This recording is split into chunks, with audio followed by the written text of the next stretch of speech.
Hi hello friends, எல்லாருக்கும் வணக்கம். இன்றைக்கி ஜெயசுதா வ்ளாக்ஸில் என்னென்னா பீஷ்மரை பற்றின ஒரு விளாக் தான் பார்க்க போகிறோம். பீஷ்மரும் அவருடைய வலியை தீர்த்த எருக்கம் இலையை பற்றின ஒரு ஸ்டோரி தான். வாங்க ஃப்ரெண்ட்ஸ், விளாக்குள்ளே போகலாம்.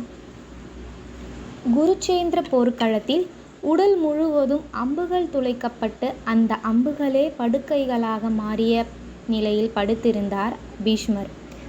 அவரது உடல் முழுவதும் வேதனையில் துடித்தது.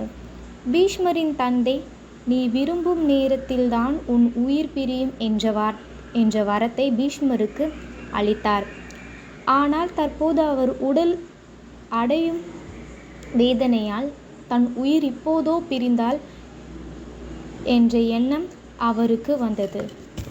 அப்போது அங்கு வந்த வியாசரிடம் தன்னுடைய இந்த நிலையை என்ன காரணம் என்று கேட்டார்.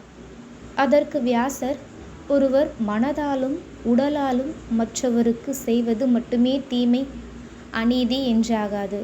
நம் முன்பாக ஒரு கெட்ட செயல் நடக்கும்போது அதனை தடுக்காமல் இருப்பதும் கூட பாவம்தான்.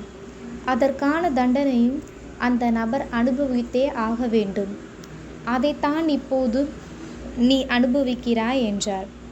சிறந்த புத்திசாலியான பீஷ்மர் கௌரவ சபையில் திரௌபதிக்கு அநீதி நிகழ்த்திய போது அதனை கண்டும் காணாமல் இருந்ததால் தனக்கு ஏற்பட்ட விளைவு இது என்பதை உடனடியாக உணர்ந்து கொண்டார். அதனால் வியாசரிடம் இதற்கு பரிகாரம் ஒன்றும் இல்லையா என்று கேட்டார்.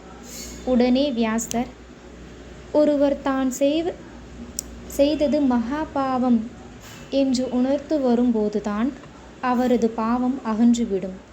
அதே நேரம் திரௌபதி கௌரவ சபையில் அனைவரும் முன்னிலையில் காப்பாற்றும்படி கதறும்போது கேட்காத போது இருந்த உன் செவிகள், பாராதது போல் இருந்த உன் கண்கள், இது அநீதி என்று சொல்ல தவறிய உன் வாய், அளப்பரிய வீலம் இருந்தும் உபயோகமின்றி இருந்த உன் வலுவான தோள்கள், வாள் எடுத்து எச்சரிக்காத உன் கைகள், இருக்கையில் இருந்து எழாமல் இருந்த உன் கால்கள், நல்லது எது கெட்டது எது என்று சிந்திக்க தவறிய உன் புத்தி இருக்கும் தலை ஆகியவற்றின் தண்டனை உண்டு.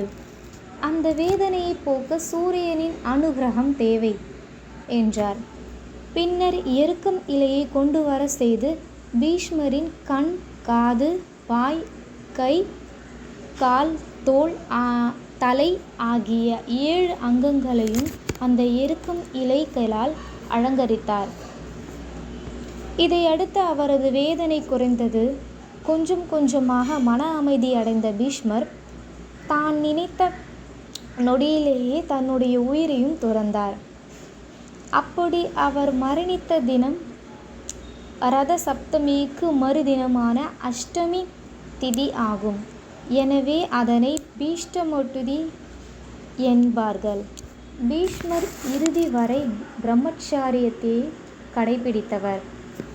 எனவே பீஷ்மடபி என்று புனித நீர் நிலைகளுக்கு சென்று பீஷ்மருக்கும் தன் முன்னோர்களுக்கும் தர்ப்பணம் செய்பவர்களுக்கு எண்ணிய வாழ்க்கையே அமையும்.